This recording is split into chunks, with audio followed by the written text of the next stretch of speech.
everything adjusted here.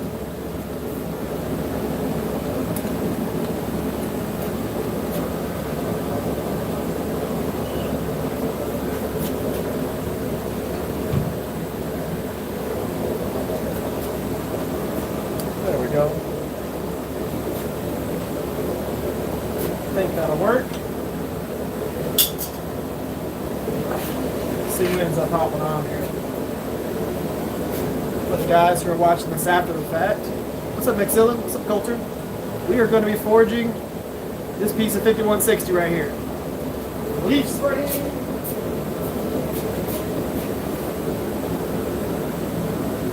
So for the people who are hopping on here, and for the people who are watching this as a video as opposed to a live stream, that's what we have going on.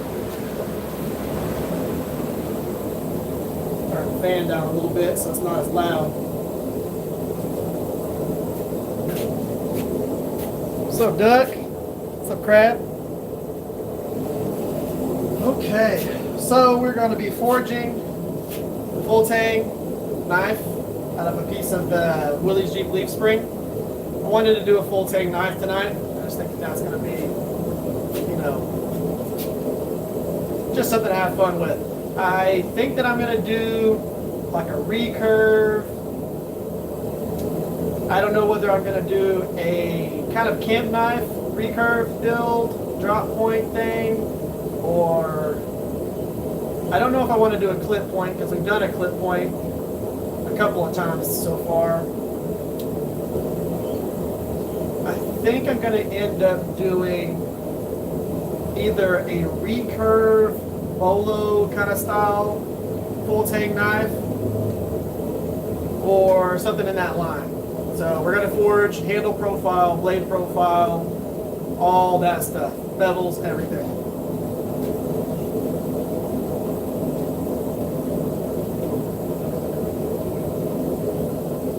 I don't know which knife you're talking about that he does.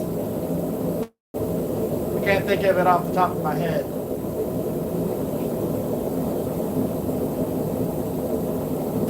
So I don't know which knife you're talking about there. And without me exiting out of this to be able to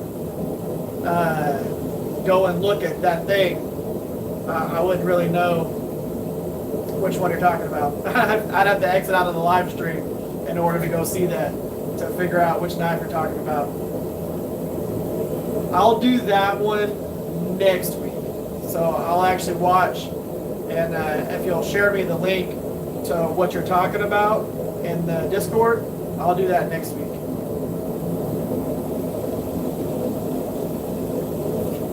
So make sure, Duck, that you put what you're talking about in the Discord, and then I will forge something along that line and the live stream this next coming up week. Okay, so this shouldn't take too long to heat up. I've got it in the forge here. Basically what I'm going to do is I'm going to go ahead and forge the transition point. Throwing knife would be cool. See, yeah, but I technically already did a throwing knife with the dagger little thing that we did. So that right there, the one that I did with the twist on it, it drifted the hole, the wife and all that. I mean, technically, already did a throwing knife. Of course, I could do something that is more like flat as opposed to as beefy as that is. Crusader knives, that's cool. Emmett, what's up? Busted forge.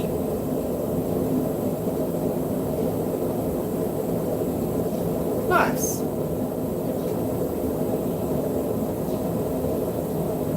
Hell yeah. Okay. So let's go ahead and get after this. We'll start off with these tongs right now. Grab our dog head hammer. we are going to just put the little transition mark for what's going to be the handle and what's going to be the blade.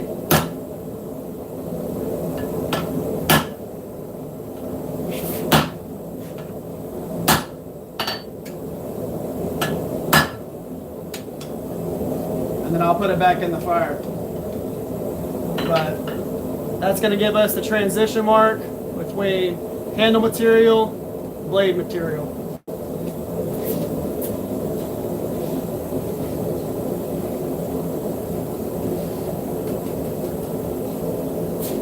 And we'll use these tongs to start off with until we actually go ahead and get it forged down enough to where I can use the box jaw tongs.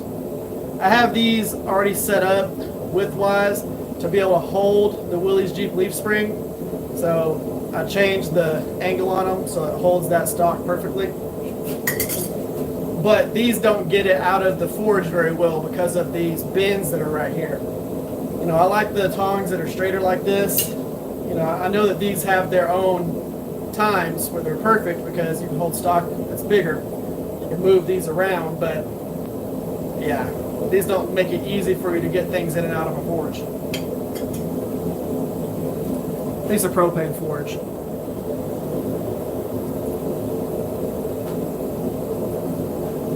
Make a Crusader helmet in the future. I've never made a Crusader helmet, but I would see that as something I'll probably do in the future.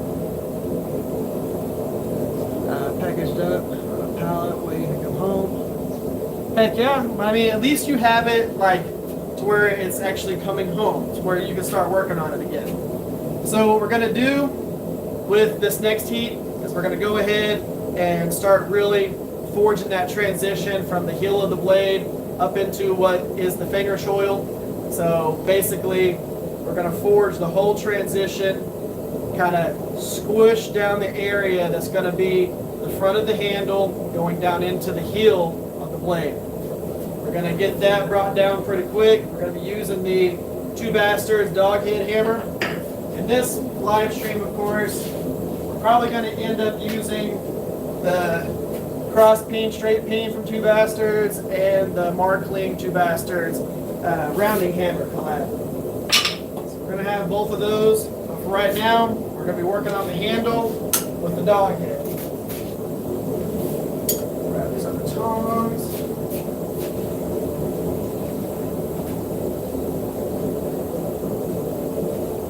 All right.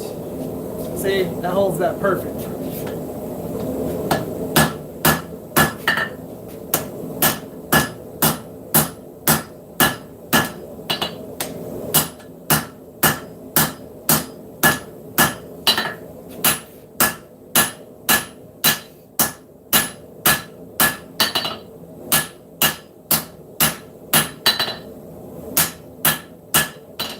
During this phase, you don't really have to worry about planishing the steel too much, but you do want to make sure that you're forging. You see these two areas that don't really have texture on either side there. So right there and right there, those two areas. If you don't forge those back in, what's going to happen is you're going to get an I-beam effect where the top and the bottom are going to mushroom out a lot. You need to make sure that you're forging that stuff back in, because what's going to happen is at some point that steel's got to go back into the blade somewhere. So put this back in the forge. I'm going to show you what I'm talking about here. So let's grab a flat piece of steel here. So if you are forging this section in right here, what's up, Steve? If you're forging in this section right here, what's going to happen is the material that you push in, so imagine my fingers have pushed in a piece of steel like that, that material that's behind my fingers has got to go somewhere. So if you forge that in and it makes this area really fat, whenever you go and you forge this flat, it's either going to go back out into those little indentions like this. It's either going to come back out into those indentions, or it's going to go this way or this way. So either way, that steel that you just widened has got to get flattened down and pushed somewhere. So So it's eventually gonna go somewhere. What you want to do is you want to manage it as you go. So if you forge that area in, you're trying to get that material to go out into your tang. So you forge it in, forge it flat, forge it in, forge it flat, forge it in, forge it flat. What you're going to do is you're going to be moving that material into the tang area. That way you actually can get yourself set up. Let me turn off these notifications. There we go. That way you can actually get yourself set up for success. Because if you forge this in, you know, the reason why we're only using, let's say we got the blade in here, this isn't big enough for my hand right now. Just like that piece that I just forged in. It's not big enough for my hand. But if I take and I push this area in, and I have all this material to go somewhere, I can move it out into length. So I can give myself an extra bit of handle material, and boom, before you know it, the handle goes all the way to your hand, your pinky. Because you're managing your material and pushing it to the area you want it to go.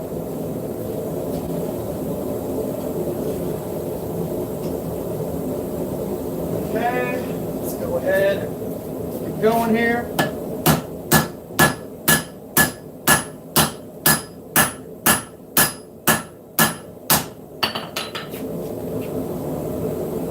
I-beam effect, it's all mangled up, it's all misshapen. Lay it down.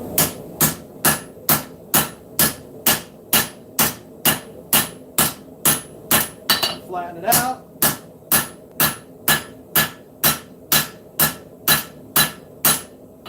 And we will gradually gain all of this in length. I'm only focused on this area right here right now because I'm going to utilize this back section for basically the butt of the handle, or the part that's going to wrap around my pinky, where I create what I call the pinky choil. So let's go ahead, bring that back in here, and then let's go ahead, pull y'all down here a little bit. Okay. So, like I said, we want to be able to manage that material the way that I think through a lot of the stuff that I do in the forge, okay? If I'm going through and I'm forging anything, what I'm trying to focus on is what I can do with the material. Where can I put it to accomplish the thing that I want to accomplish? Especially if you're working with a small piece of material, you want to forge a bigger knife, you need to be thinking through, okay, how much of this material here can I put over here? And a lot of that's going to come in place whenever you are in play, whenever you're actually doing the forging process. You pinch it, move it out. Pinch it, move it out, pinch it, move it out. And it's going to make your life a lot easier whenever you get used to that process. That's the thing that I focus on every single time I go and I forge something, is thinking through, okay, if I forge this, how much of this material am I going to get to utilize later? And it doesn't just come in play for handle size. Let's say I have a little bit of extra thickness in the spine because I want to be able to drop the tip down on a knife. So I'll go in and I'll forge the bevels, and then I'll leave a little bit of excess in the spine so that whenever I forge that as flat as I want it to be, then I can kind of maneuver the tip to whatever point I want it to be. Especially if I'm doing like a forge to finish build, you have to be able to use that material anywhere you can.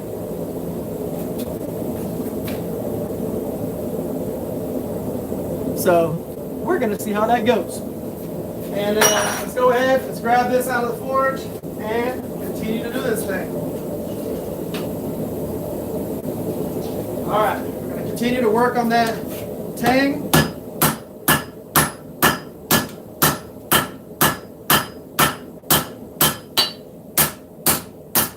We want to pinch that area down to about an inch.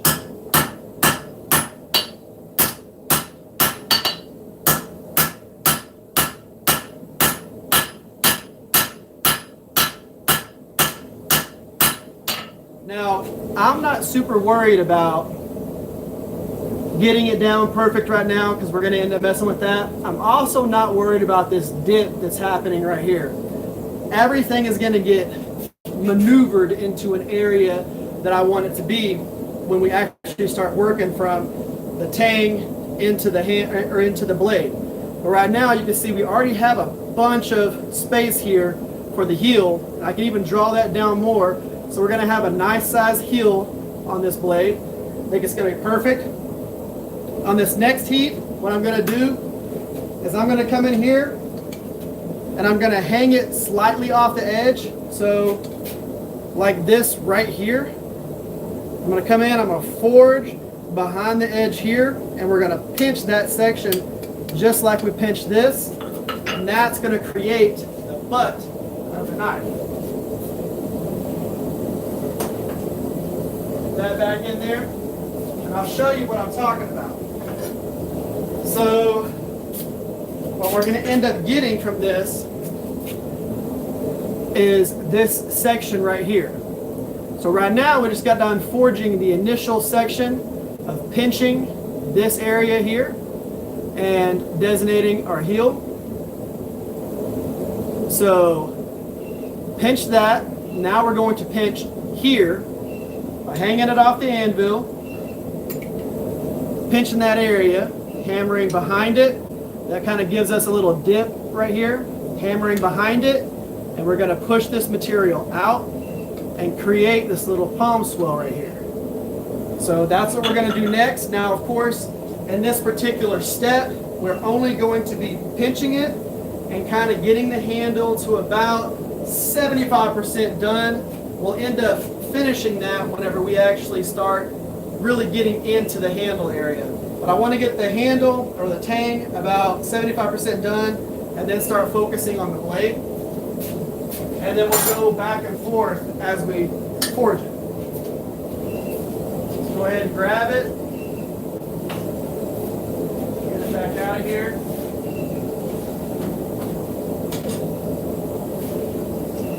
I'm happy that even though it's pretty hot, it's not too crazy outside right now.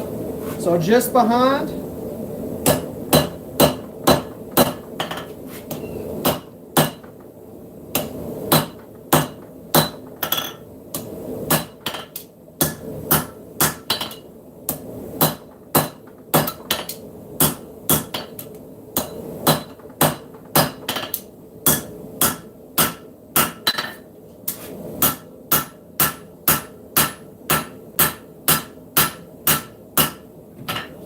So as you can see right there, this is going to be our peakage hole when we're all said and done. This is going to be our swell.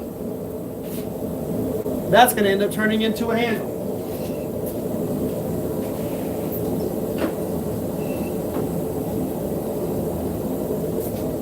So I think this is going to be a good sized knife. Now,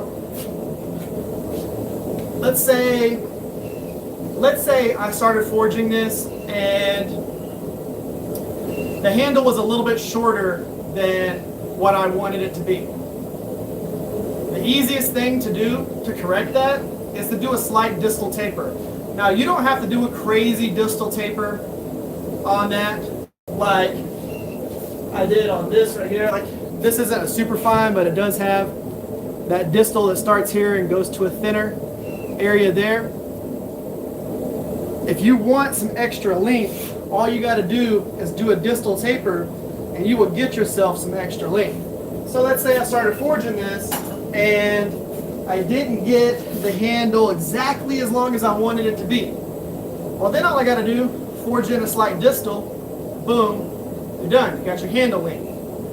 There's a lot of things that you can do within material management to be able to make whatever the heck you want to make.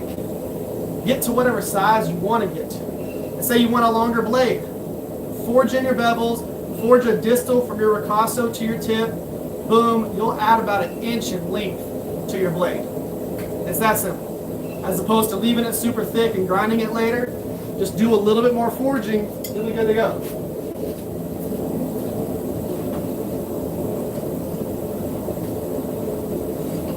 Go ahead and grab this.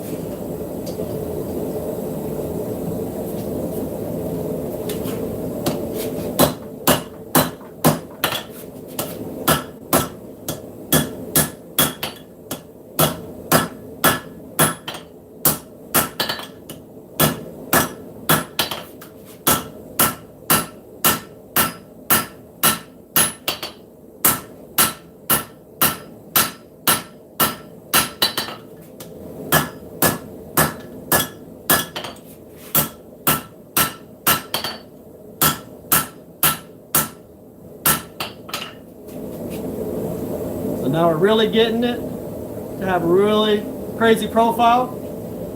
So on this next heat, what I can do is I can flip it over and forge here. If I do that, we'll get length. I can go ahead and slightly rock it up onto that belly and forge it on the spine.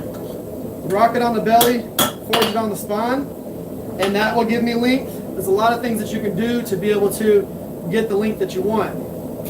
We're going to do that in this next heat and mess around with it. I'm going to show you both ways. So on this next heat, I'll show you the method where I'm going to hammer it from both sides, and then I'll show you the belly method too, to where we turn it on its spine and we hammer on the belly of the swell. And it'll kind of give you an idea of what does what within both of that. Now, again, cool thing is, I get to a point to where I'm like, I like this handle profile, but I want it to be slightly bigger. Just do a distal taper and boom, before you know it, you're where you need to be. Whew. So what are y'all working on right now?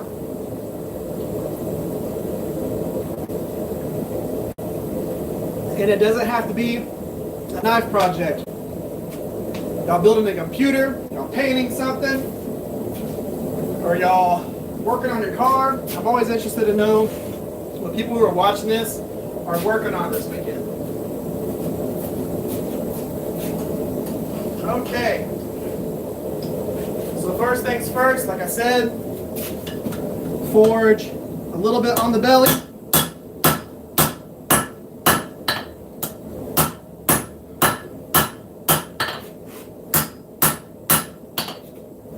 That starts extending it out, a little bit on the belly.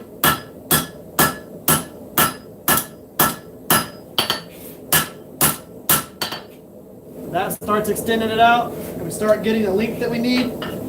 So with my anvil, this little step down section is the width of my fist. So as long as basically from the finger choil to the pinky choil fits right here or close to it, I'll be good for it to fit my hand. So if we went on the belly of it and started forging in, we end up getting length that way. Just gonna planish it just a little bit. But you can start seeing that we're getting a lot more length just by actually manipulating that material right there.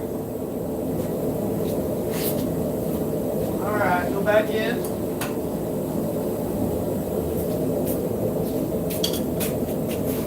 Alright, so what do y'all got going on here?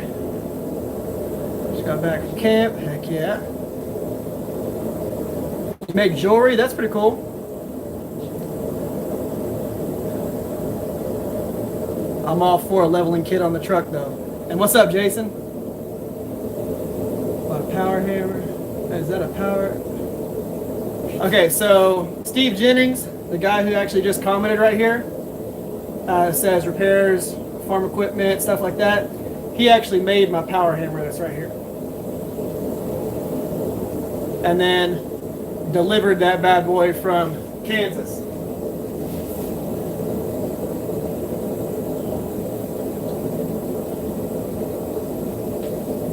Man, I'm happy that it's not insanely hot today. Like, it's hot, but it's not like ridiculous outside. Okay, so on the spine, working on the belly here.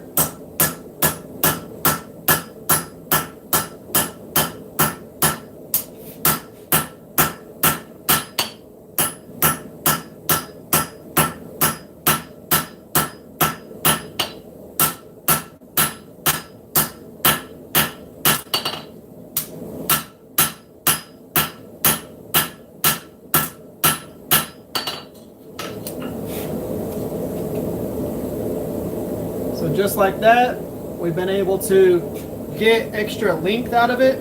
We have a well-defined heel to this.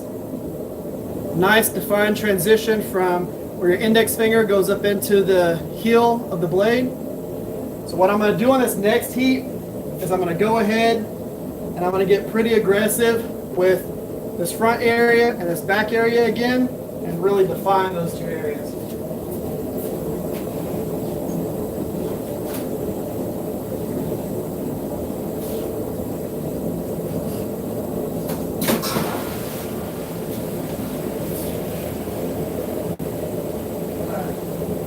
Move a couple of my bricks. One of them fell into my bucket of water. Okay. That's going to be a little bit easier to get it in and out of the forge without having the two little sidewall bricks. Last week in Niagara Falls, heck yeah. I bet it's way cooler than Texas.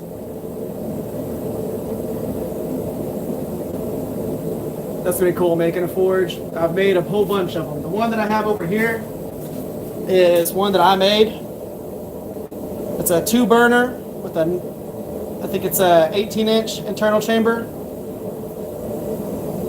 Absolutely works like a champ.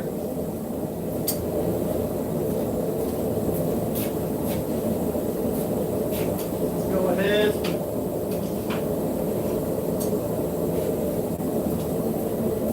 Get pretty aggressive with the back side.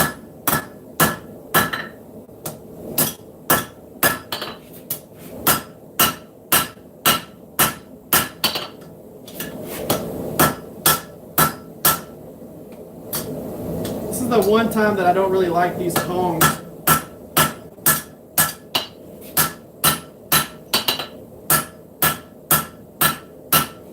So whenever I use my box jaw tongs, it changes the orientation of the tines, which is the actual handle part.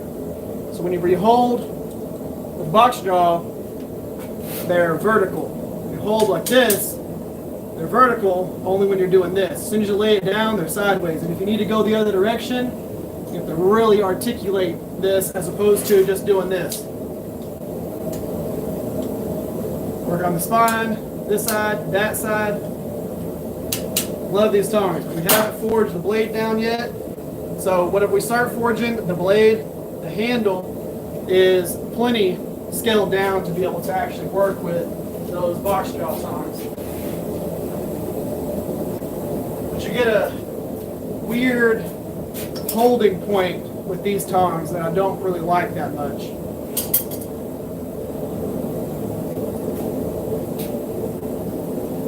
You should keep the steep reverse tanto.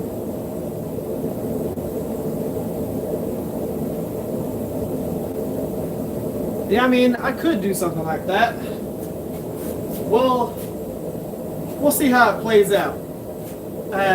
If I end up doing the reverse tanto on it, I haven't done one of those in a while. We'll see how it goes. We'll see how it goes. And because I really wanted to do a recurve, but recurve reverse tantos look really weird. So it almost looks like a recurve drop point that just had its nose chopped off.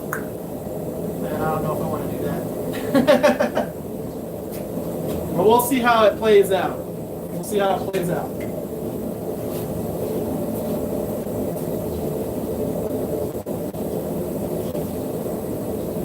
Okay.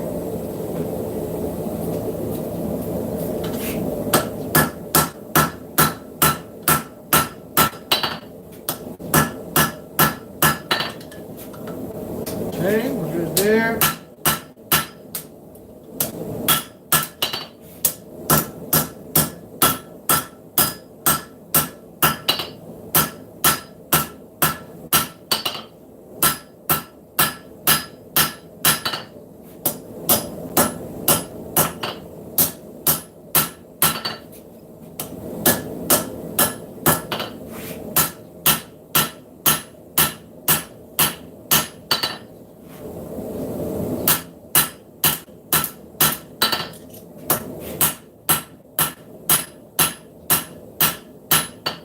What I'm going to do is I'm going to end up forging this down just a little bit more, and then I'm not going to go too much crazier with it because I'm not worrying about really getting the right thickness of the the handle just yet.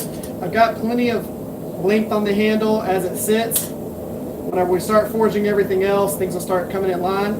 But I'm going to leave the tang as thick as it is so that whenever I'm ready to really work on the handle or the tang, I have plenty of thickness to decide whether I want to go with a distal taper or if I want to change it up a little bit, because I know my ricasso is going to be slightly thinner than, I know that the ricasso section is going to be right here, that little area. I know that that's going to be slightly thinner than what the tang is right now.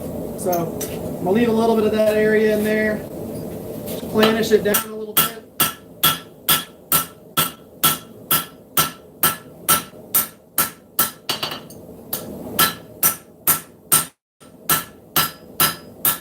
Like I said earlier, I only want the handle to be about 75% complete.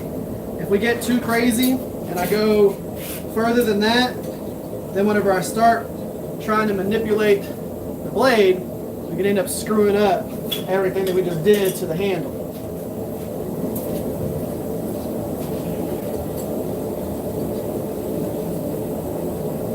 Okay, so let's do this. Wow, just had to delete a whole bunch of stuff, didn't you there? There, challenge and grind.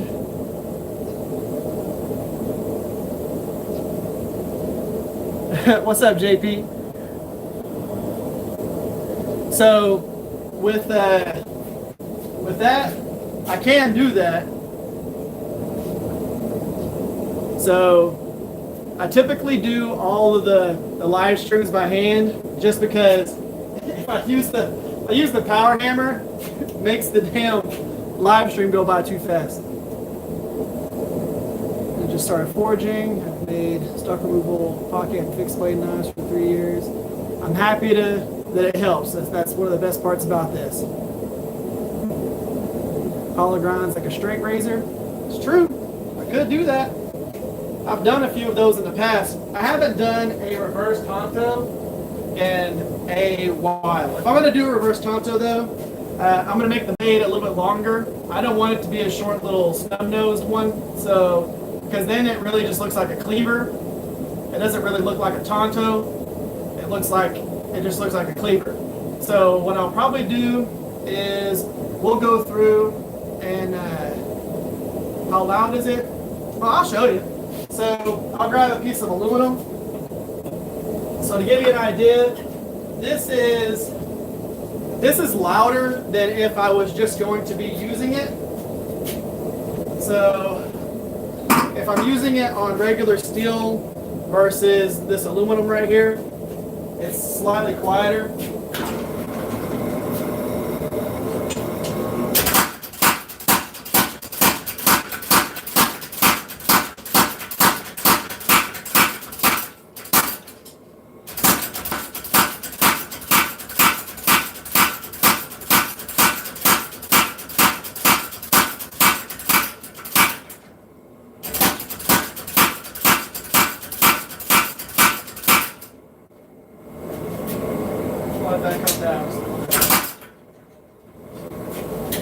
So if we were using that on hot steel, it would actually be quite a bit quieter because you don't have the loud clang noise. It's just a deep thump, thump, thump. And so whenever I'm doing that, my wife that's in the house can't even hear it. What's up, Jericho? It's my nephew for y'all who didn't know that. But yeah, so Steve Jennings, who's actually in the comment section right now, is the one that built it. He can probably tell you all of that stuff. Literally everything, because he's the one that built it for me. Well, I guess technically he built it for himself and then brought it to me.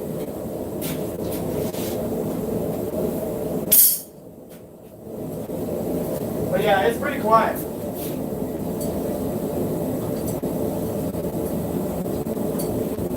Like I can use it during the day and it's not really that bad, but it works real well.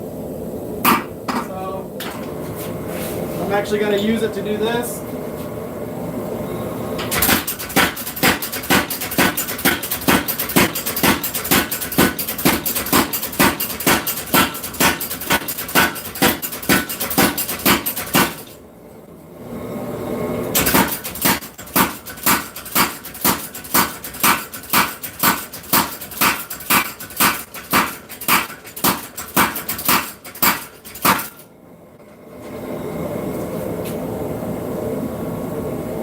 Nice and easy.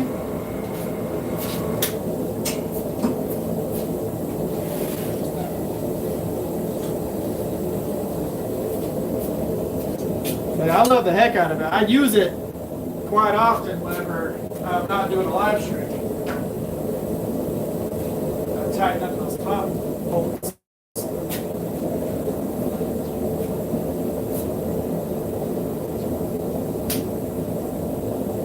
Nice.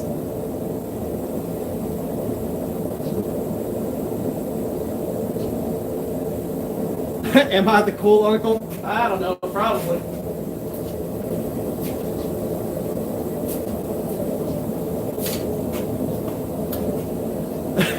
Well, thank you for that, Jericho. So I don't typically use the power hammer that much just because you know, it does move things fast, but I like showing the people who don't have a power hammer how to do all this by hand. My hydraulic press because the old one, open it up.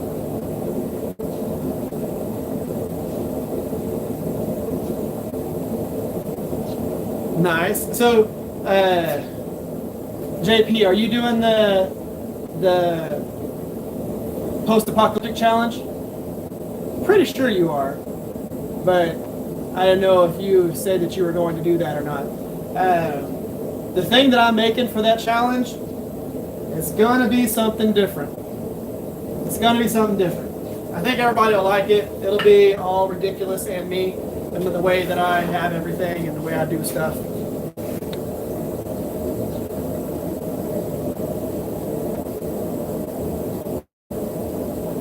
Yeah, see, the thing that I'm making is ridiculous. It's ridiculous, and everybody's going to want to swing it around, and it's just cool.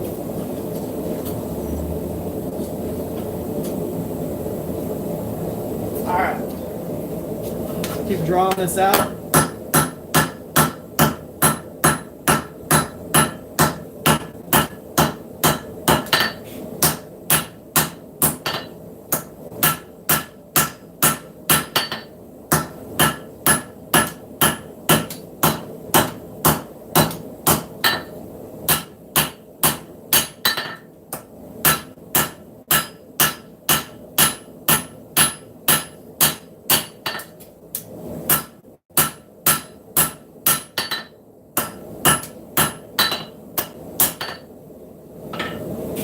Be fun doing a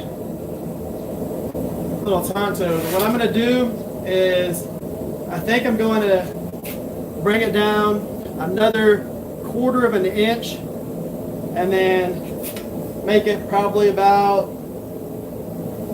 I think we're going to go for about 1 inch longer than what it is right now.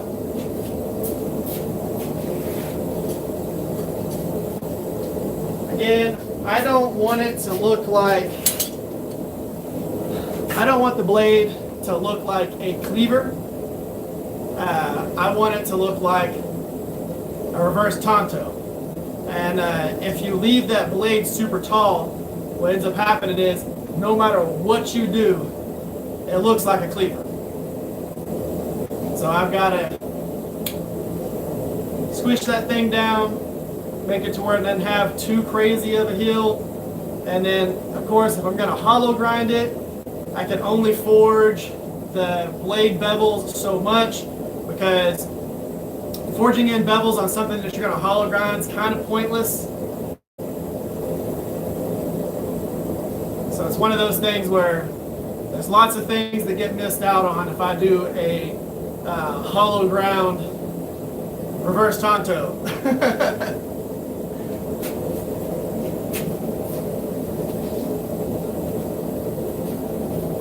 But I think it's going to look cool.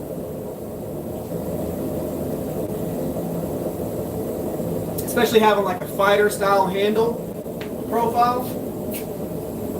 I think it's going to be a cool looking profile when it's all said and done. Because the handle profile won't look like a traditional tanto profile at all.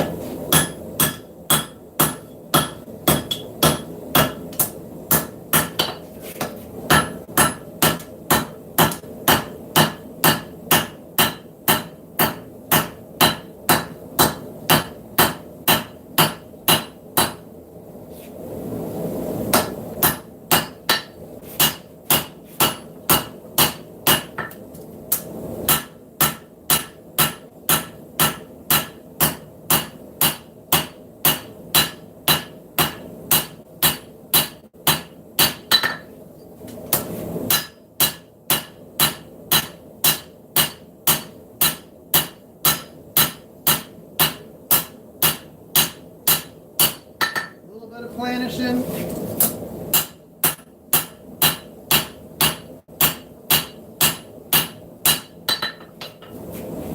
Now I think what I'm going to do is I'm going to give it a slight curve up, just a slight little belly to it. Nothing too crazy, but I think that a slight little belly and then dropping this handle down is going to give it a nice cool profile.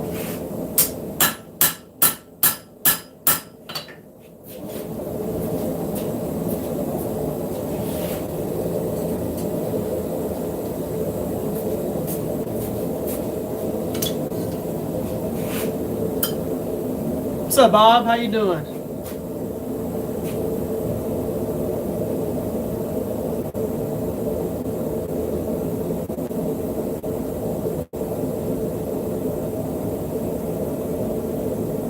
Luis, hey, you talk to him all you want. He's absolutely awesome, and the blades that he's made for the challenges, plus on his channel, are absolutely awesome.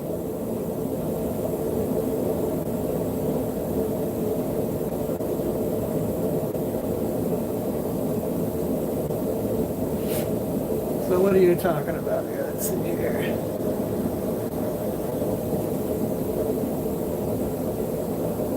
"10" contact wheel. So I have a 8" and a 10" in my shop. I use the 10" probably more than I use most things. Have the parameters been posted? I don't think they have been yet. We just talked about the actual challenge and just got everybody into it. So I don't think, really, I think the only parameters is that something of the actual build has to be reclaimed. Not the whole entire thing. Most of what I'm going to be doing is not going to be stuff that you would typically have in a knife.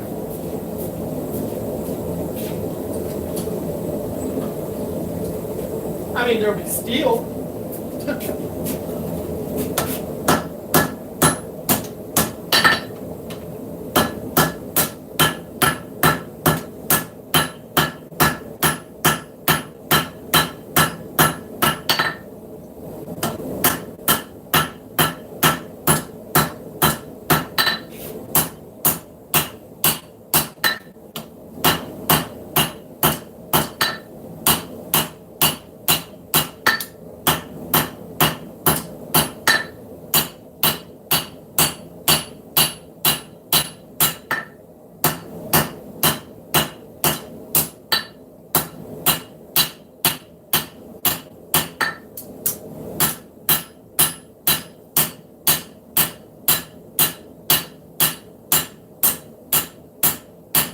Whenever I'm done with this, it won't give you an idea of cleaver at all.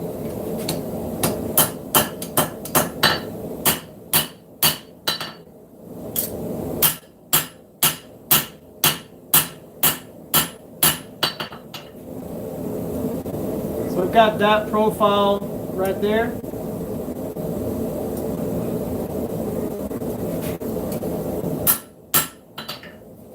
Going with that.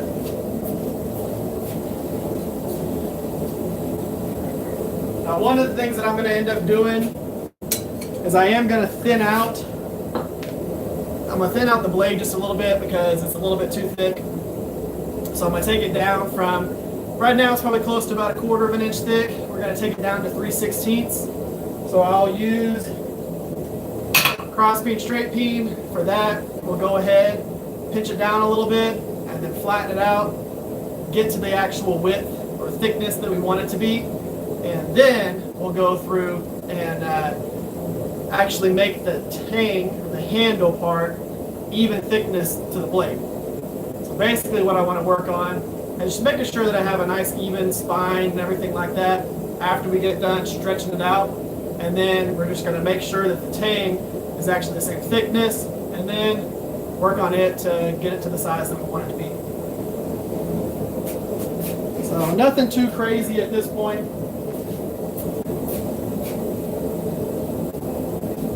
Whenever it's all said and done, this will probably look like a fighting butter knife more than anything, because until you grind in the bevels and do all that stuff, you really don't get a huge idea of what this is really going to look like. But it'll look like a tactical butter knife.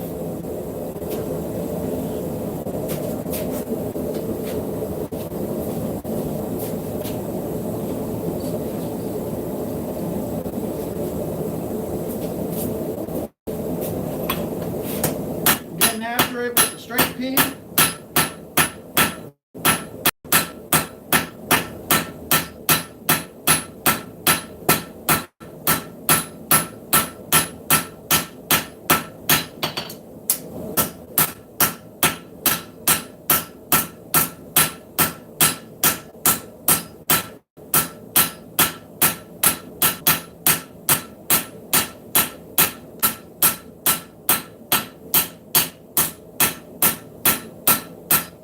Good thing about doing this part is we'll get extra length too.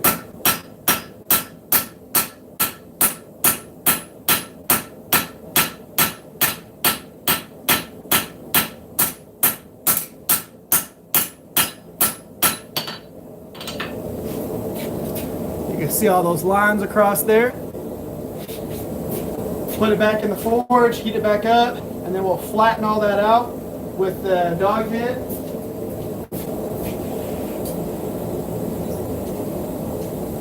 Now what I'm going to do here is we're going to flatten it out. We're going to do a little bit more profile work with the dog head hammer that I got.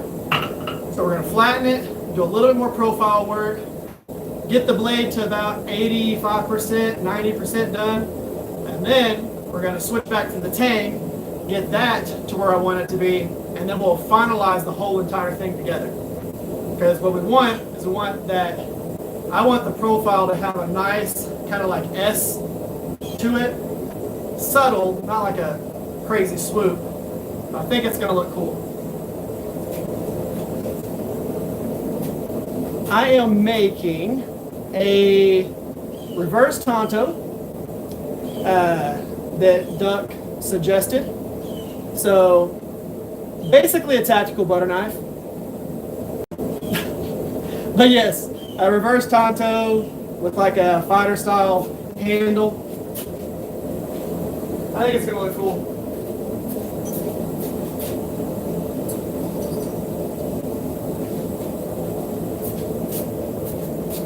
Tactical butter knife.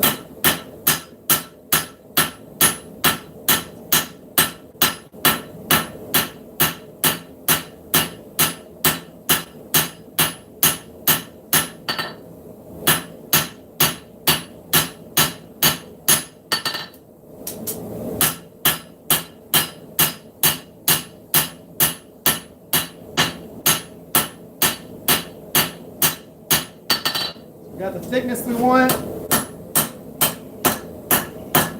Start working on that profile a little bit.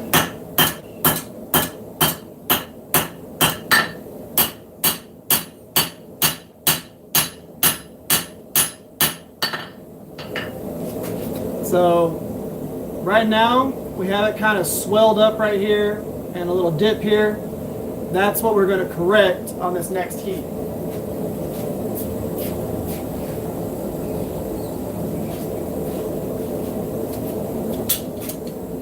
correct that little section right there. Is a cold forge better for your first forge?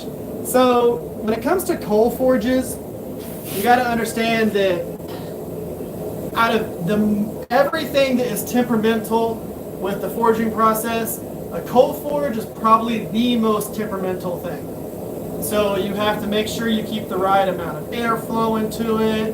You got to make sure that you're not clogging up the actual airflow. You got to make sure a lot of stuff is happening. I wouldn't say that it's easy. You can easily melt steel in a coal forge. It takes work to melt steel in a propane forge like that. That takes work, but it's pretty foolproof. Coal forge takes work. It really does. I've got more friends that have melted steel knives that they were working on in coal forges than they've ever melted in a propane forge. Now, simplicity, making a coal forge is pretty simple. Making a coal forge is probably way easier than making one of these forges. If you've never made one of those, I can make one of these in a couple hours. But yeah, it's just not. That's not easy. Coal forges are a pain.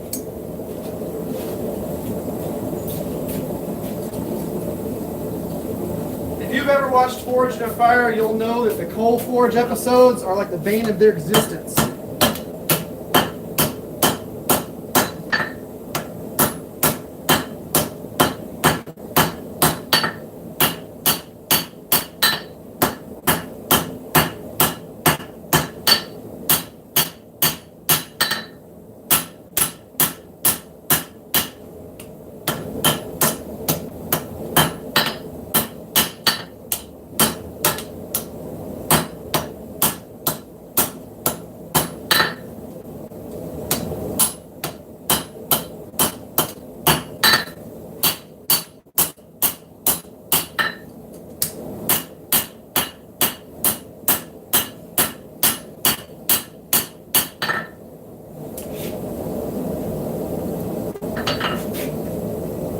I like that blade profile. Of course, some people will think about this and they'll go through and they'll forge this and they think that they need to correct their tang right now, but you really don't.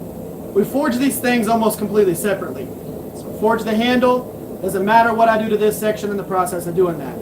Forge this section, doesn't really matter what I do to this section whenever I'm doing that. Whenever we start really focusing on the profile and blending everything together, then we're good.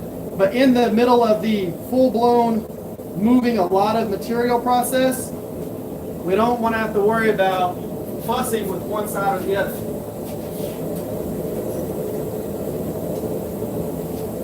The goal is to get the material moved into its two separate zones and then blend them together. So if you're sitting there and you're forging the handle, you're forging the blade, and you're trying to get them perfect the entire time you're expanding the material out, you're going to cause yourself to do a lot more hammer swinging. If you just move the material into tang shape, boom, you're good. Then move the blade material into blade shape, you're good. And then take those two sections and blend them together. It's the easiest way to do it. Because if you're sitting there trying to make the whole entire thing pretty as you go, you're going to waste so much time, so much propane, so much heat, so much hammer blows trying to do that. All you got to do is focus on the squishing process, moving as much material into their parts as possible, and then just move from there. What's up, Tammy? How you doing? And thank you, Cheat Code for Bros. I love these hammers. So, Two Bastards Forge, they make my hammers. Of course, they made this dog head hammer right here. They're the actual channel sponsor. I use their hammers a lot. All right, let's keep working on this big profile. You know, it's a simple blade profile, but there's things that you can do to make it look better. I'm going to bring that tip down just a little bit more. height.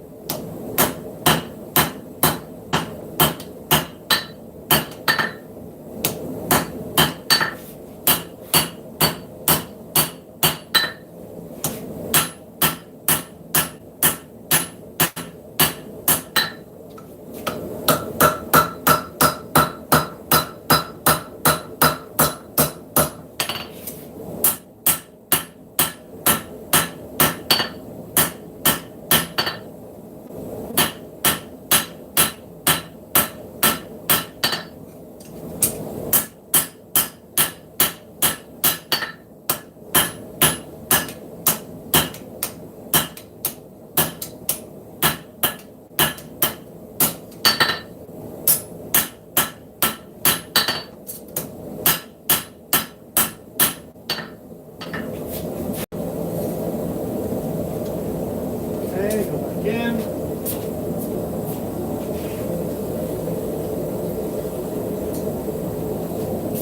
Okay, now I like that height of the blade. So now I'm just going to bring that through to the heel. Go from there.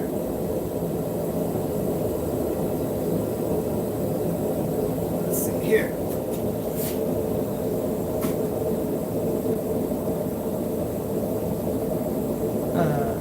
Got to make a Thor hammer. No. I don't really make hammers. I make knives and swords and blades and stuff like that, but haven't done a hammer yet. Now, I will be forging a hammer. I do have this stock right here, so I will be forging a hammer. I don't know if it's going to be a war hammer or if it's going to be something else, but that still is called flutagon, and that is what I'm going to be doing. What's up, the Brazil guys? Bunch of awesome knife makers from Brazil.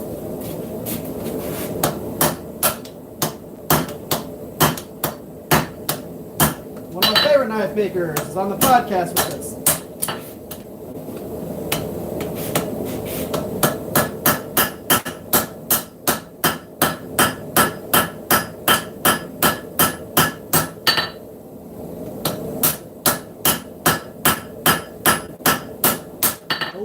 Pinto.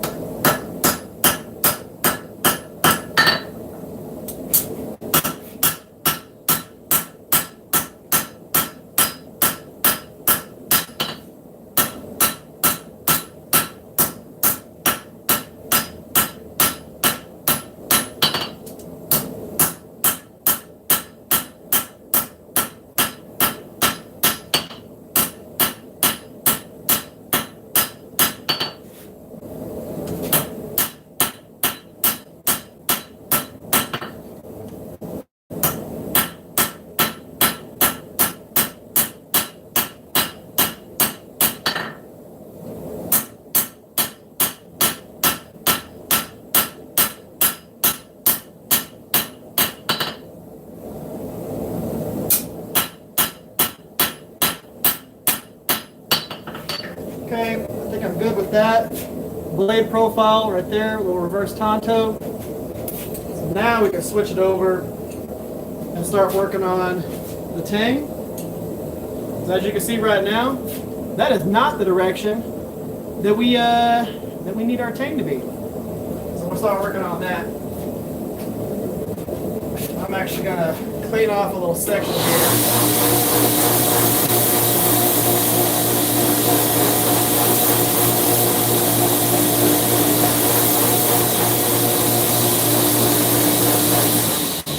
Add a little section that rolled right here from the tongs, and I didn't want to forge that into the blade or into the tang.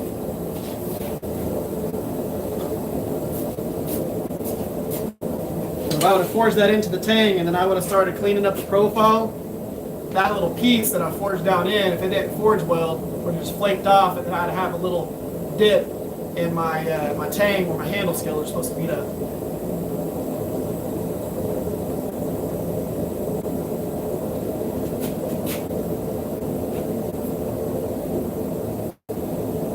Why sleep when you can such great streams. Well, I appreciate that. I thought you were speaking German for a second there, Duck. That. Okay, grinder makes more sense.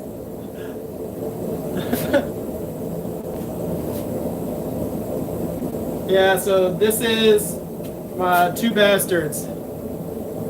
Texas Smithy and Supply Doghead. Love this thing. It's absolutely awesome. Probably one of my, I say it is one of my favorite hammers.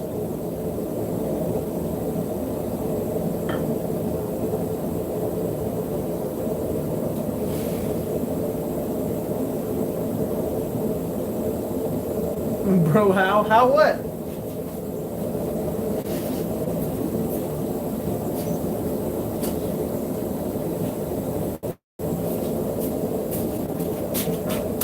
Okay, so I'm just gonna straighten this back out, like that. Get it nice and straight.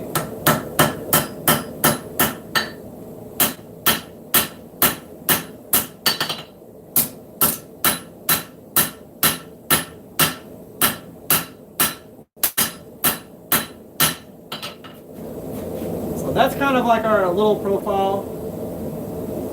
But what we need to do is we need to work on that tang profile. I want to go ahead. I don't like where the swell is right here, right now. So what I'm going to do, kind of look at my profile. I know that what I want is I want it to swoop up right here, and then I want the tang to just drop down a little bit.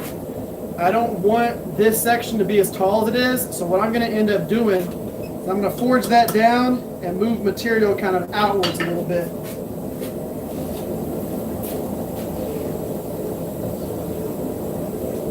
Because I don't want the butt of this handle to be, you know, way bigger than the height of the heel.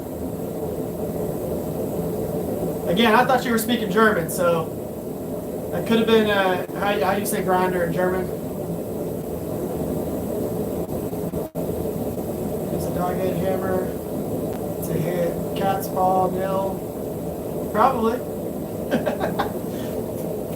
I will tell you, when it comes to using a dog-head hammer, the thing that I like about it the most is how far it puts your hand from the anvil. So if I need to actually hammer right here, I can.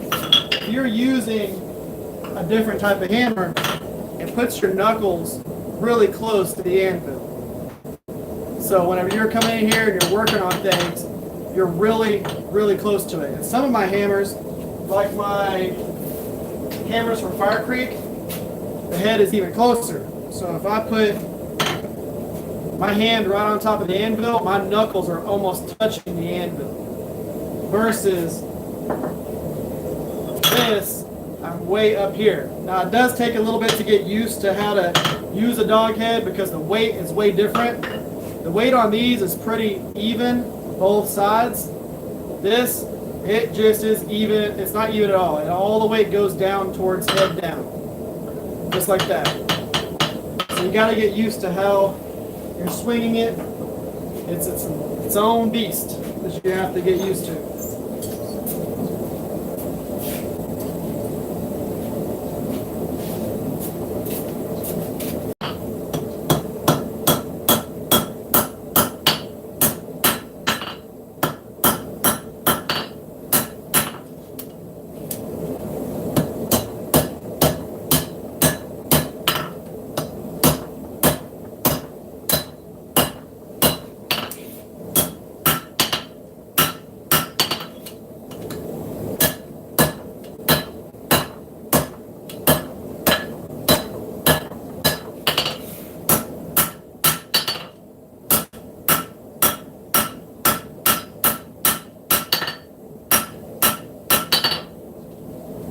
All I did there was I just took a little bit of height out of this section, moved that material back a little bit.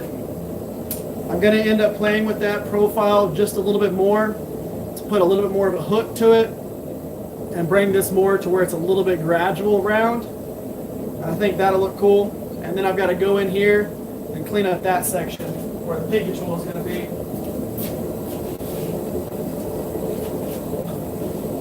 Whenever I do that, that'll give me probably close to my full handle profile.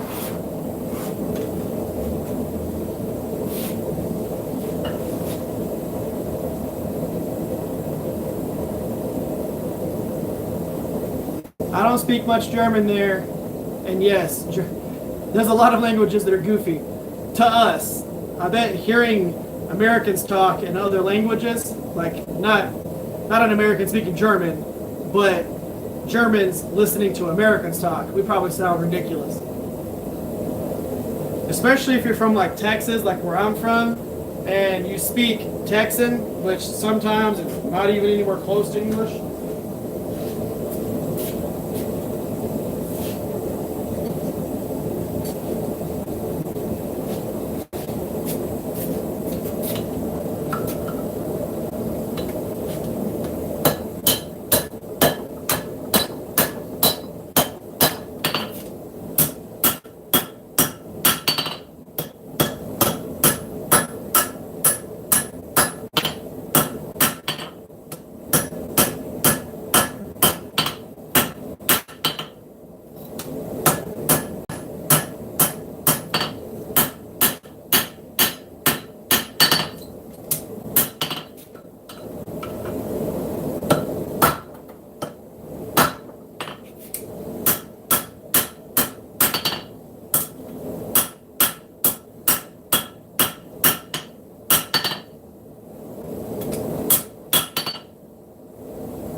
Okay, that's still not the end profile for this.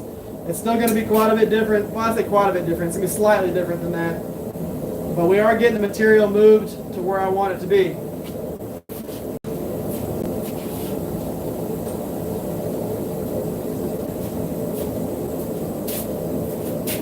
So I think what I'm going to like here is having a little bit of a swell, so where it goes up into the finger choil area, and then it swells out a little bit, and then hooks around. I think that's going to be the move. I think that's going to be the profile that I go with. So basically, it will pinch here, swell out a little bit, pinch here, and then come around. I think that's going to be the profile that I'm going to want on this. Now we just got to make that happen.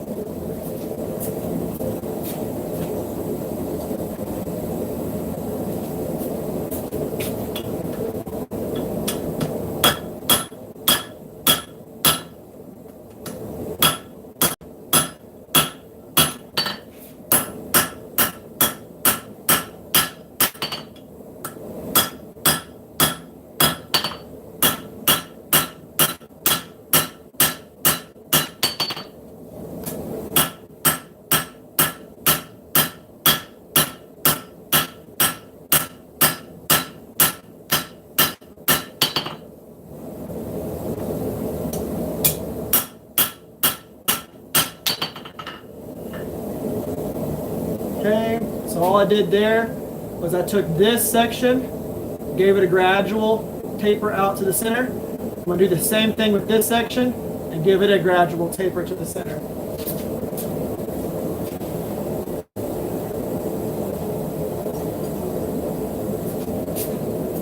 So on that side, we'll come over here and we'll forge onto the spine with the finger choil sitting on the anvil.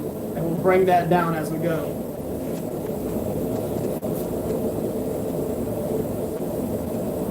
I'm happy to have them here. So this one right here is, if I'm right, it's about 3.5 pounds. So it's not a super heavy hammer by any means. I mean, if you look at that compared to like my Fire Creek forge hammer, that one is about 4.5 pounds, almost 5 pounds. So that's a big head hammer right there. And then these are about 2 pounds. my regular rounding hammers, about 2 pounds, 2.5 pounds. But that one's just over 3, about 3.5. It's a good weight for pretty much anything that you need to do.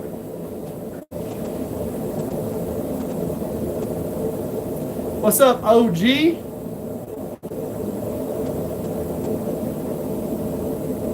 I've been digging that short sword that you've been working on.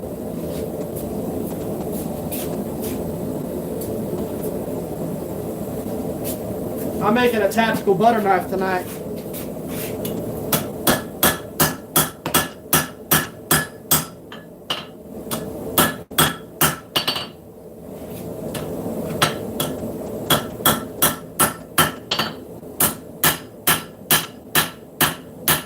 Everybody needs a tactical butter knife in their life.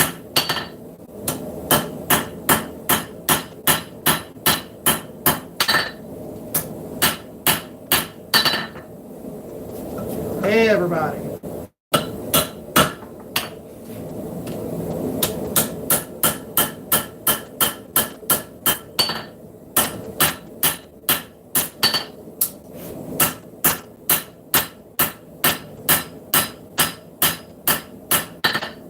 But all joking aside, it's a reverse tanto.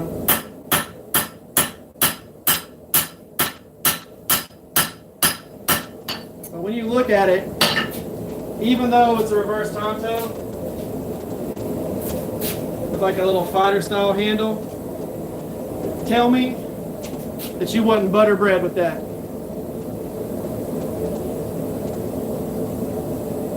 You're definitely butter bread with that. Now it's gonna look sick whenever I do all the grinds and everything, but you would definitely butter some bread with that reverse tanto.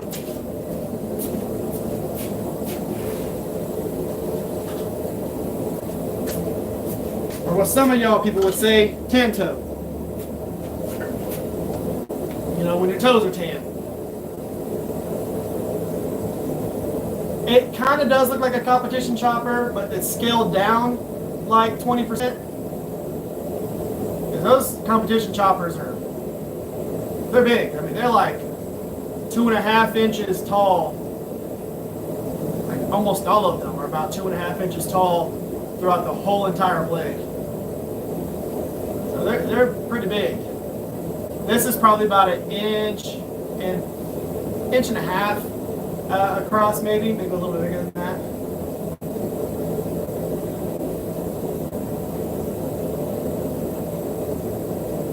Oh yeah. Oh yeah, gotta always keep lines straight and crisp.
Pretty close to where I need to be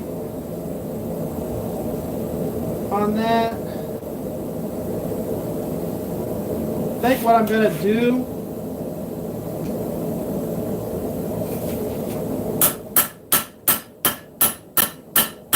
is adjust the heel just a little bit, or the butt of this just a little bit, so I don't have this much bulk. I think what I'm going to do is go ahead and push this material back just a little bit, or push this section right here back just a little bit. I want it to be as close to fitting across here as possible, so if I can get that to go back about 1/4 of an inch, I'll have the length that I want without having to do like a distal taper.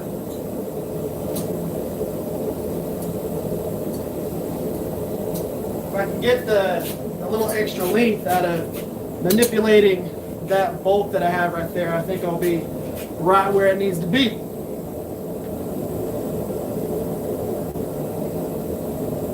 So something to think about, BL, whenever you're seeing everything, whenever I'm forging it, it's always hotter than it actually looks in the camera, or what it looks in this.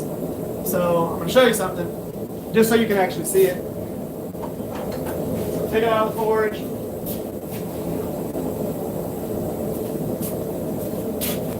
See, we're going to let it cool down a little bit.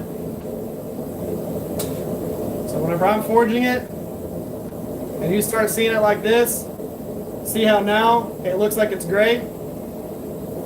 Looks like I'm forging cold.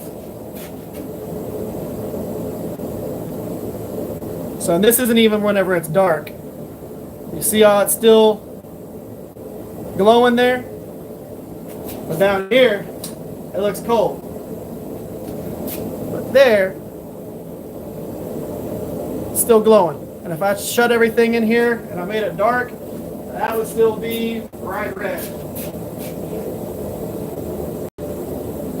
So what you're seeing color-wise is not always what's actually happening to the steel.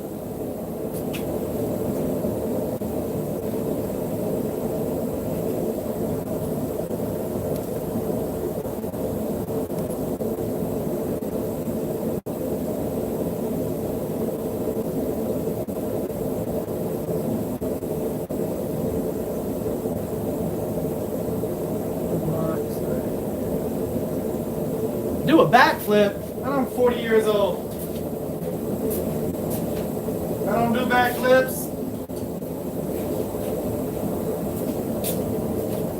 Okay, so we're gonna start shifting everything.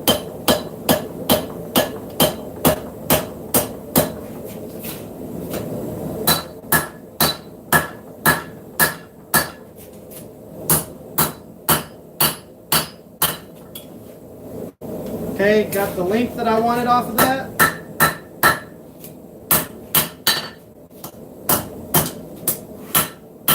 And all I did there was I just put this on the edge of the anvil, forged here, and peeled basically this section back to be able to fit onto this step down that's right here so that it actually fits my hand. So now I'm going to go ahead, profile this to make it look prettier than that random thing that it is right now.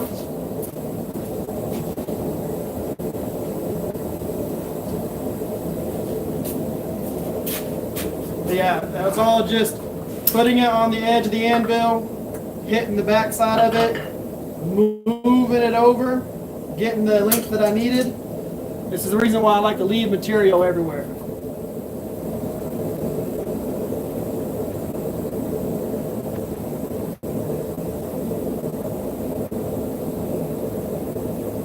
Middle of the shop 40 yacht things, correct.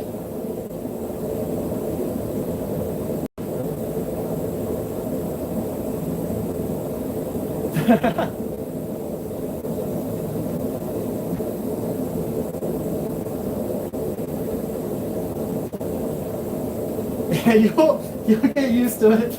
Just do it a whole lot.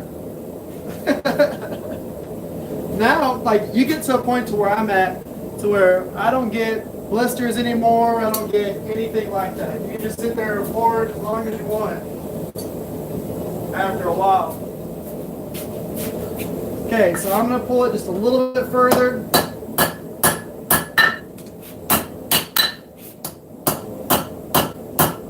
Stretch that material out by hammering down and out.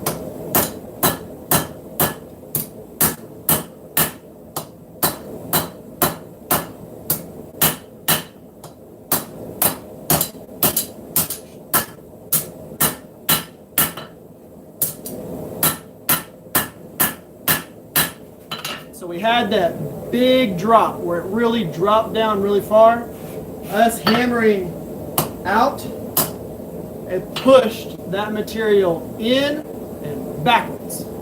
So now we were able to pull that area in create a better looking end cap. Now, of course, I'm not done with that. I'm going to end up creating a little dip right here so it actually has a decent swell in the center.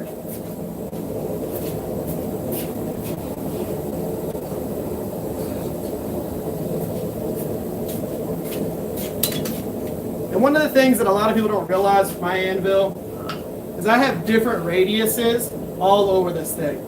I've got 1/2 inch radiuses. This is about a 3/4 of an inch radius. Gradually less than that, about 3/8. This is about 1/8 of an inch. This is about another about 1/4 of an inch. A little bit less than that. I've got different radiuses on my anvil at different spots, so that whenever I'm going through and I'm trying to manipulate steel, it actually does what I want it to do. So I wanted that pinky choil area to be nice and smooth. So I wanted this transition to be nice and smooth. So I just moved it to the section of anvil that was going to have that radius that I wanted. And then once I get it smooth like that, all I got to do is hammer in here and push this material forward to make it however acute of an angle that I want it to be. So you're using different parts of the anvil to make sure that your transitions are nice and radiused, so that whenever you end up with a forged to finish knife like this right here, you have a nice comfortable handle that just wraps your hand. It's nice and easy.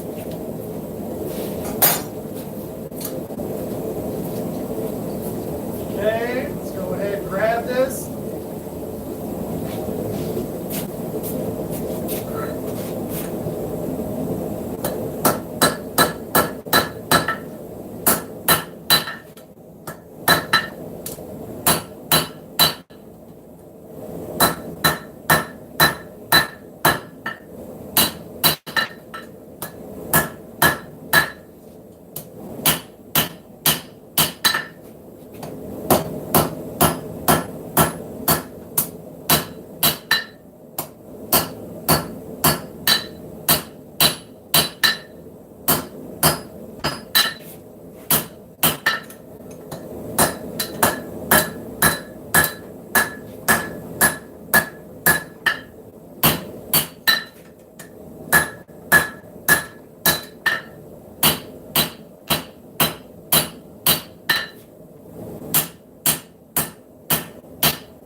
Okay, now I can start tapering that down a little bit more.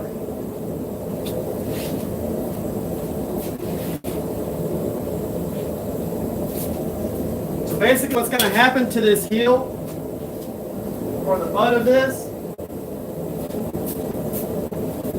is it's going to come back to a point like this.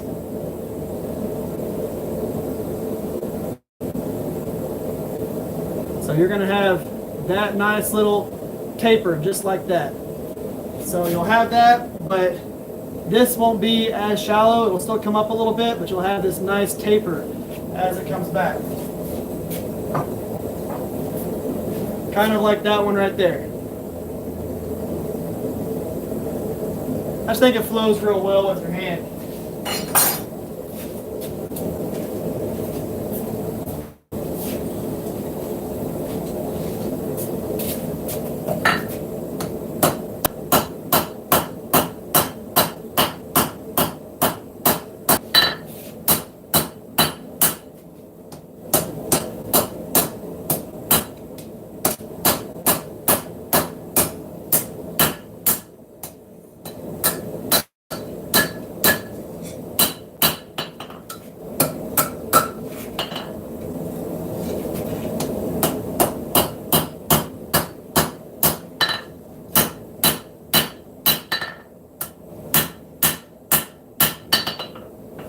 Now we're getting it to where it has that point to it.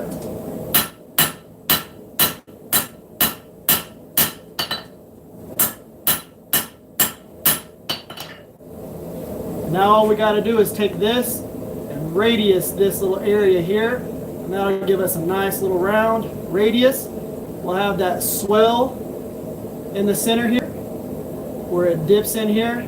dips in here, dips down in here, dips down in here. Nice cool profile.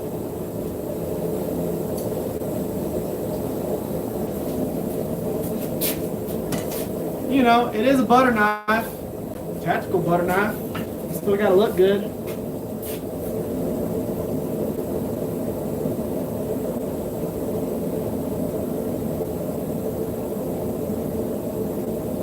Yeah, I've always liked the tanto design. I made a whole bunch of them whenever I first started making knives.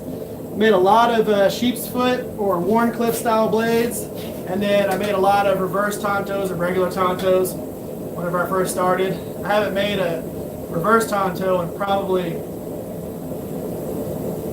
maybe a year and a half, 2 years.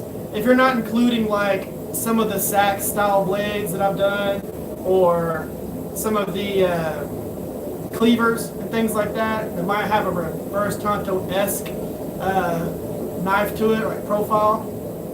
But it's one of those things where, you know, that profile is just really cool looking. I'm happy that Doug suggested it, because I think that whenever I finish this one, it's going to look awesome.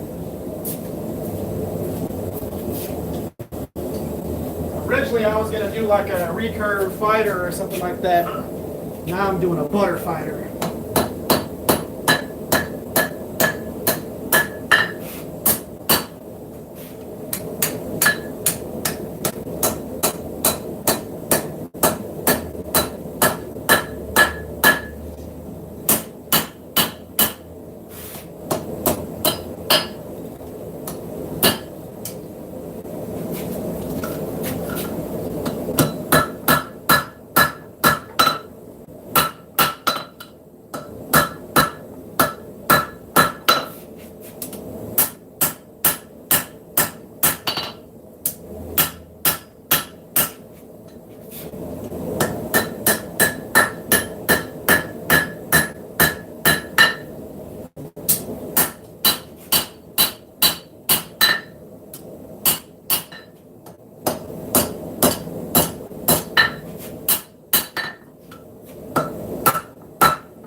All I'm doing right now is fine tuning. You don't want to get a bunch of heat back into it at this point. If you do, you're going to make your hammer blows are going to do too much. And then you're going to have to correct them and fix them.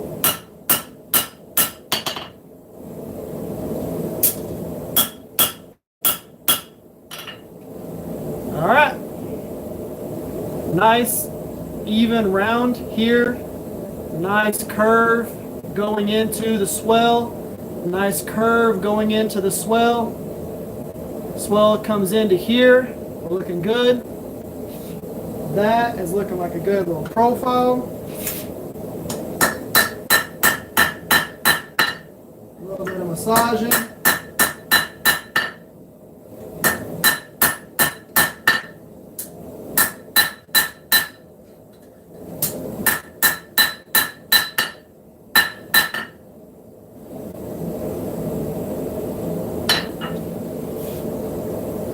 That is looking mighty awesome right there. So now what I want to do is I'm going to grab it from the other side, so basically from the tang side, and I'm just going to clean up that blade profile now. We have our tang where we want it. Now we just need to get our blade looking good the rest of the way. I think we're going to have a good looking knife.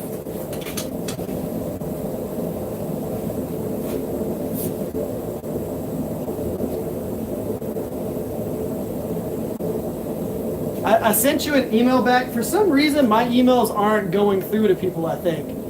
But I did send you an email back, Keith. I'll need to double check it. But it's just like they're not going out to people. It's ridiculous.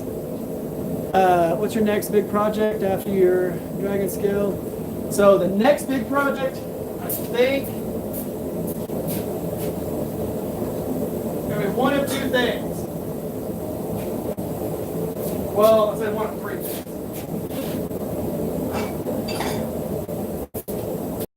I'm either gonna finish this with the half hidden, half full tang that sacks with the forged fuller. Either gonna do that one. I'm gonna do the Quaken that has the double bevels forged into it.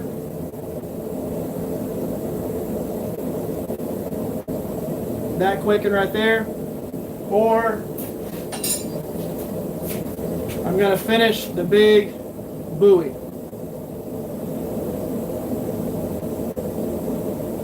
Now, of course, it's not really going to look like this. There's things that are going to get changed. It's going to have my arch oil, slight recurve on there. But I'm either going to do the big buoy or, and we're back. I'm going to open this door real quick, let some airflow. Oh, yeah. There we go.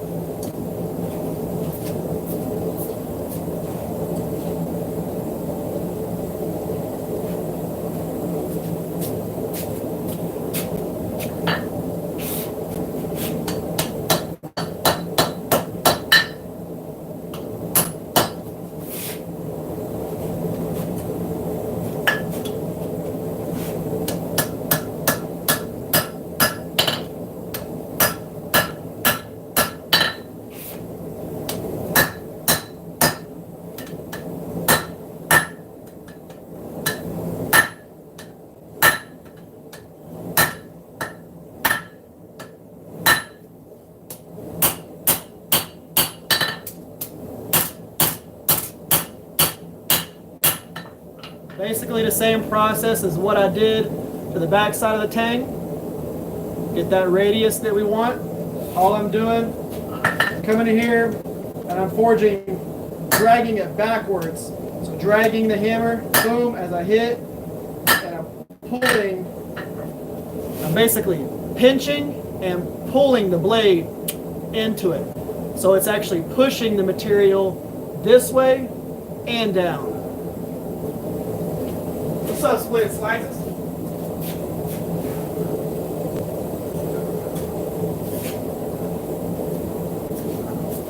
You know what this actually really looks like? I think it's gonna look like a wedding cake knife. I mean, it'll be more aggressive than a wedding cake knife, but that's actually what I think it's gonna look like, as a wedding cake knife.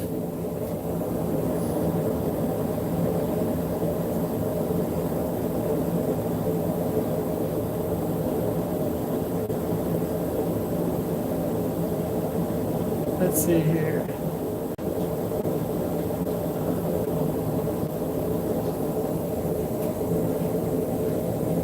Yeah,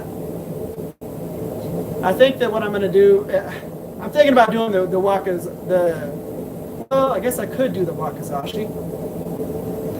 That's true. I could do the wakizashi, but I will be doing the Quaken. The Quaken's going to have traditional, kind of like tanto-esque fittings. It's going to have the habaki, the suba, all that stuff. So it's going to have the full fit up, the guard, all the little pieces and all that stuff too. So whether I go with the Quaken or I go with the wakizashi, they're both going to have all of the traditional fit-ups.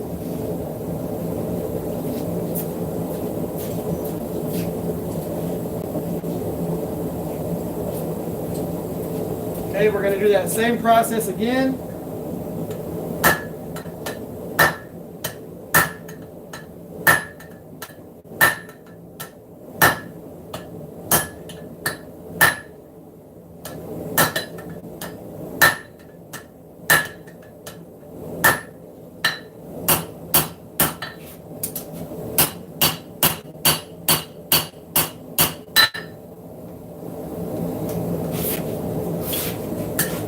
Drop everything back down. I want to thin too many things in the process or fold anything over, so I'm going to hold it with the flat tongs.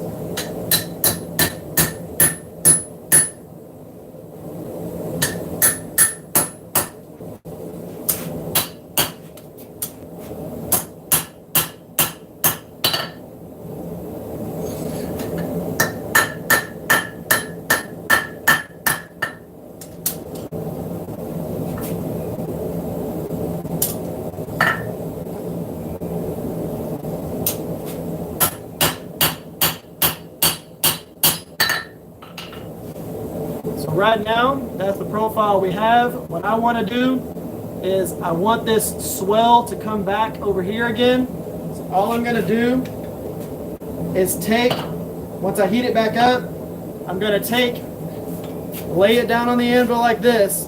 I'm going to raise it up just a little bit. So there's that slight gap right there. And then I'm going to hammer here. Hammer right there with it on the anvil like this. And that will shift everything back out.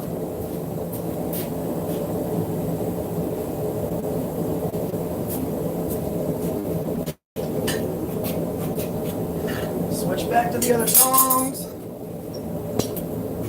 So that's all we got to do is just slightly offset it, boom, hammer, and we're good.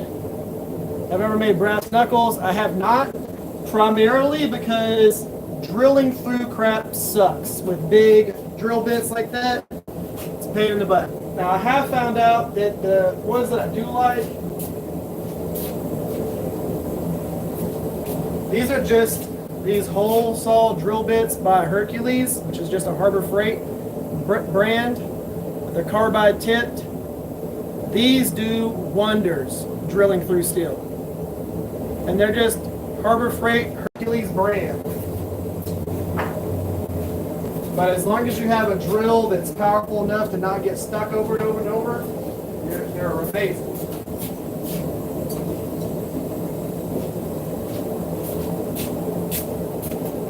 Slightly raise it up.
Now is planishing time. I'll go ahead and grab it with the other tongs so y'all can see it.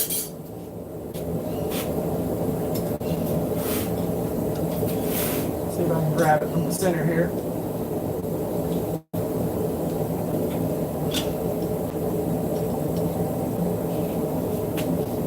So that is what we have right now.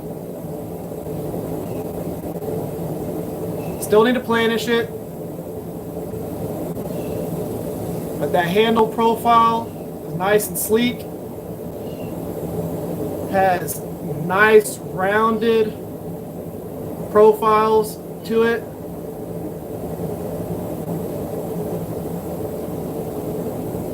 It's all forged in, so without having to sit there and grind all that. And then a nice tanto, reverse tanto profile with a little sweep, little belly to it.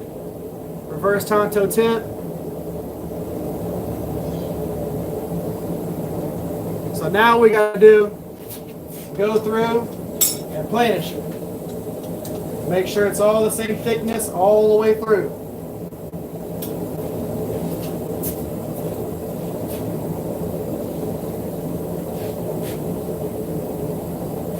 going to do is I'm going to heat up the blade. I'm going to get the blade fully planished, fully even, and then I'm going to make sure that the tang matches the blade thickness. So we'll switch over to the old handy dandy auto body hammer. So this is what I use whenever I planish, if you're new here. And I use that to do all the planishing and smooth everything out. Yeah, I think it's going to be a comfortable handle. Again, if you can forge it all to shape and to profile, I mean, why not? You know, I'm not going to have to sit here and do a whole bunch of grinding to give myself a comfortable handle profile. All I did was I just used the different parts of my anvil and cleaned everything up. So now all I got to do is at most remove like a 1/16 or a few thou off of anywhere of the profile, as opposed to having to sit there and grind it for a really long time. Don't want to have to do that. I get to take my piece of steel that was only X amount of length and make it into a full blade. So it works out real well.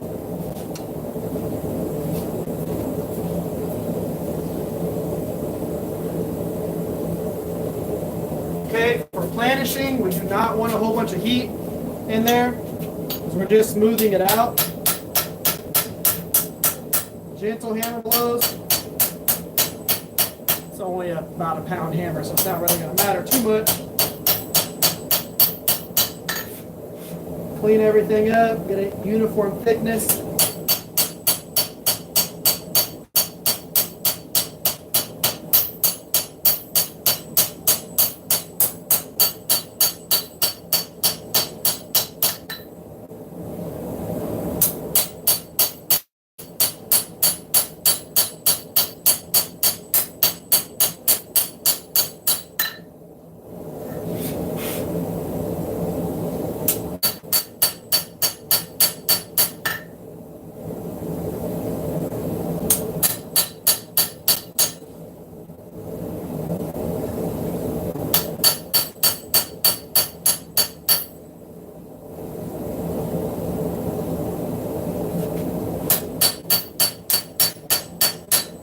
Sick tactical wedding cake knife.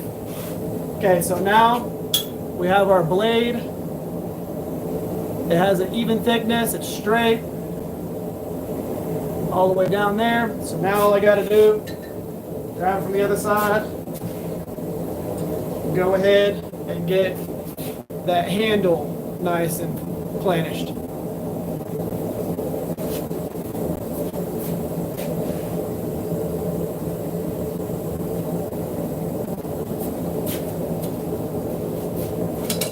Yeah, I think what's going to make this thing look really cool is whenever I grind in the hollow grinds.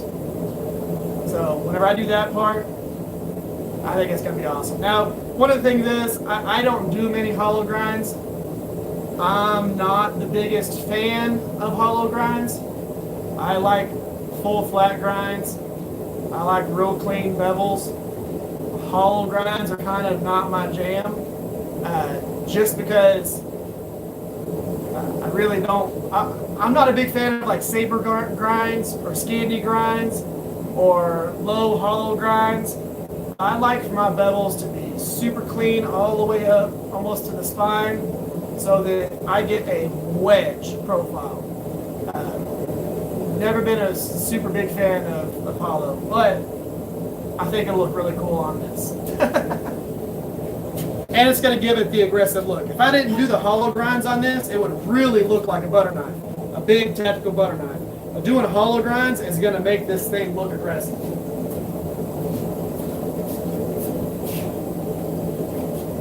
Like at this point, you have to do hollow grinds. If you don't, it seriously will just end up looking like a butter knife.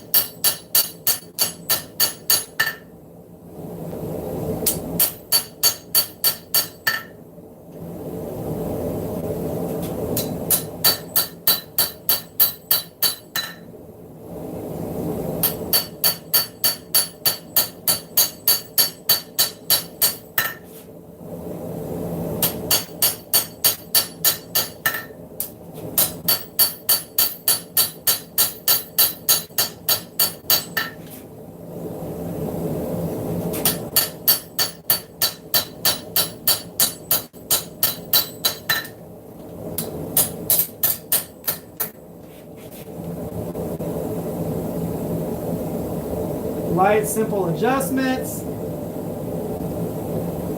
We are looking good.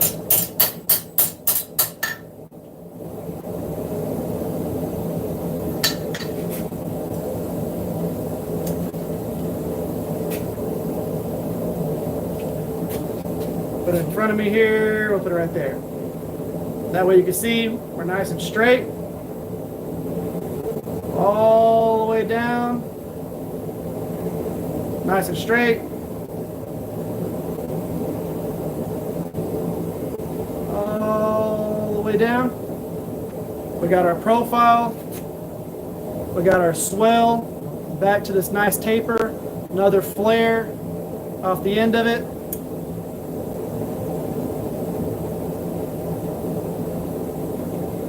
And our reverse tanto profile. See, what I wanted it to kind of have this profile that just had that nice curve to it. Not so much like an S, but just a little bit of a nice cool profile. But the tang, the handle drops down just a little bit. The blade comes up just a little bit. Tapers from the heel to a little bit of a belly to a little bit narrower tip.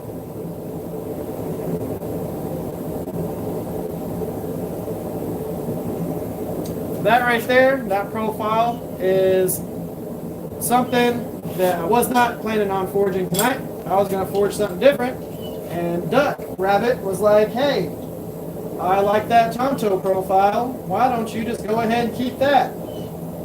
So this little profile is brought to you by Duck Rabbit.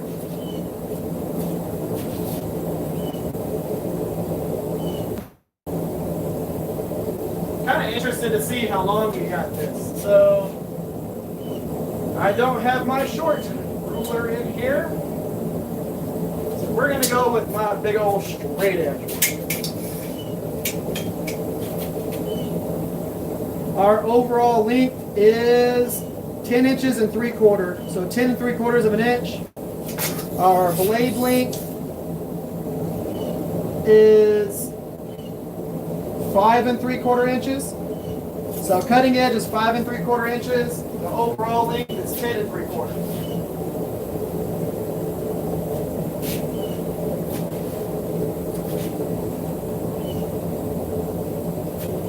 We're going to get that back in the forge, let it start doing its annealing phase.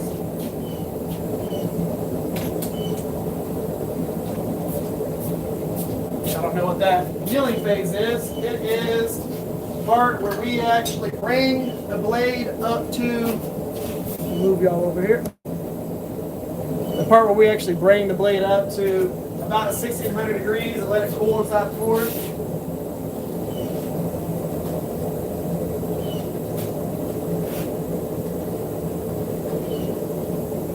Bricks are still pretty hot from earlier, so I'm not picking them up with my bare hands.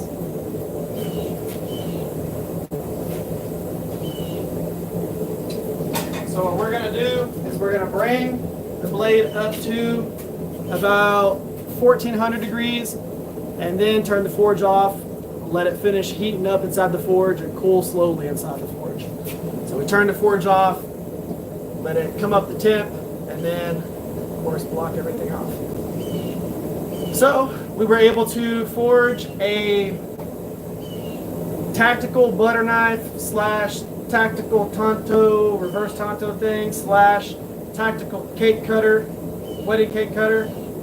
So that's what we forged in this one. Now I do want to show y'all something, so hang on for 1 second.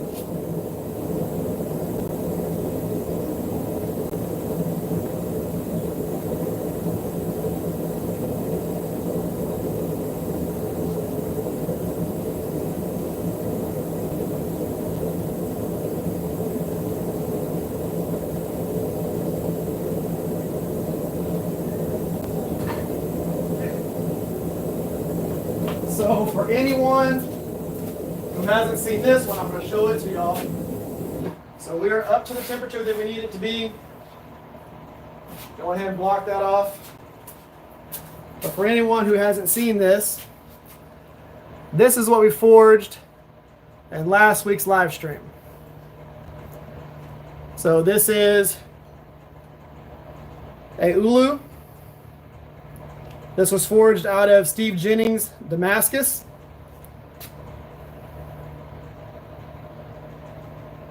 So it turned out really cool. Because I did it like a chisel grind, the back side is flat.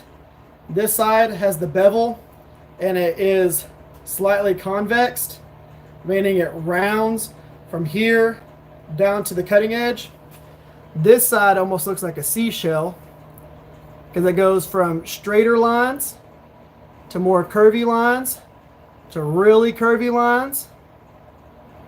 And this side is just all over the place. That texture and the way that looks is really cool. And then of course, that pattern right there. So that is an ulu. And then it's going to have a caribou handle if I can actually get Keith the email to go through. If I can get that, then we'll go ahead and get him my address so that he can send me that caribou, and we will put a handle on this thing, and we will have a full ulu. But yeah, that pattern just looks absolutely cool.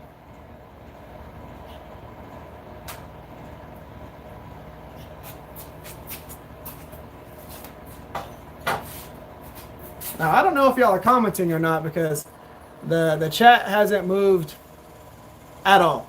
So if y'all are still there and y'all can comment something. That way I actually know that the chat is still going for me.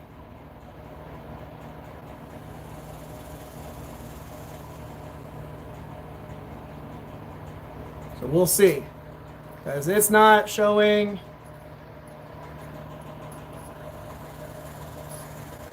anything.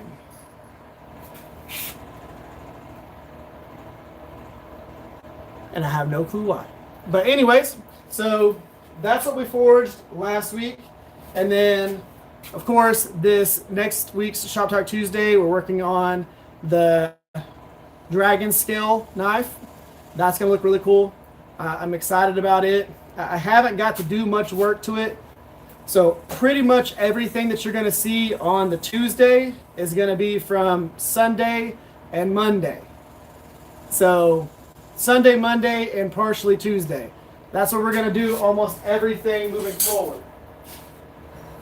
So in those days, I'm going to take this knife right here. I'm going to do all of the file work that's going to be around this hole. I'm going to grind in the bevels so that you'll actually see those. But this is the dragon scale knife that we're working on. It's a hidden tang integral bolster, kind of a kukri-esque profile. It's going to have file work all around here, and then of course the bevels ground in, and then the dragon scales, which look absolutely crazy on this. So that is going to be the next episode. And then on next Saturday, I'm going to forge I'm going to move y'all over here, and maybe it's the cell service. We'll see here. Anyways, pull y'all back up. So what we're going to do next week is we're going to do one that's kind of inspired by Mule Power Forge. We'll do a profile that's inspired by one of his knives that Duck is actually linking into the Discord. So we'll actually do that. And then this one right here, we'll end up finishing it at some point. But working on that, I'm going to end up working on this one in one of the videos. This one's the one that I did everything full forged, so all of the spine, all the profile, the cutting edge, everything is fully forged, and it's forged down to a thin edge. So the only thing that's going to happen to this is basically cleaning it up with a wire wheel, adding scales to it, and that's it. I'm not changing the profile at all. So pretty cool. Lots of cool projects. I've only forged like a ton of knives during these live streams. So I've got a lot of knives to be able to finish whenever I feel like finishing them. We've got a lot of projects, a lot of things coming up. We'll see what I end up working on. But for now, I think that's the end of this live stream. I want to thank everybody for coming in here and commenting. I couldn't see any of the comments since Duck Rabbit Forging said that link should be good. Let me know if it doesn't work. That's the last comment that I've been able to read. So if y'all have typed anything since then, I can't read them for some reason. It's like the chat just turned off. So I will catch y'all next week for the Shop Talk Tuesday. I will catch y'all next Saturday, 6:30 p.m. Central Time, where we will forge another knife. Y'all have an amazing week. Y'all stay out, or y'all have an amazing week. Stay safe out there, and I'll catch y'all next time. I'm exhausted. See y'all.